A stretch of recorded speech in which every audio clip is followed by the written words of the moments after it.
چې نن هغه امریکا او هغه یهود نن ولی زما زرداری ته وای رور ته صدر ته چې ته په دې بل باندې دستخط مه کوه د مدرسو چې مدرسو رجسټریشن دی یا د مدرسو رینیول دی آزاد شي. زه خو ډېر افسوس سره ویم خوله مې وړه ده خو زما په ملک کې چې شراب خانې ایجاد کیږي هغې له لیسن ورکولی شي هغې له رجسټریشن ورکولی شي.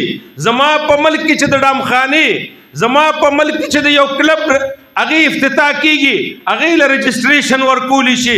بیا زما اسلامیه جمهوریه پاکستان کې ولې مدرسې له رجسټریشن نه ورکولی کیږي؟ 100 کاله زما د مدرسې رجسټریشن بند دی او د دې رجسټریشن باندې پابندي ده پر رینیول باندې پابندي ده.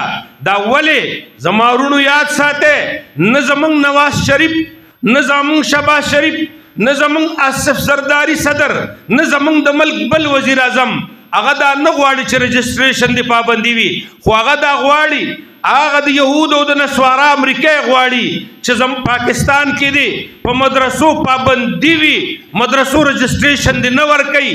خو موږ وایو اے امریکې اے یهود واوره کلاو غوږونو باندې واوره چې په مدرسو تاسو پابندي نشئ لګولی انشاءالله.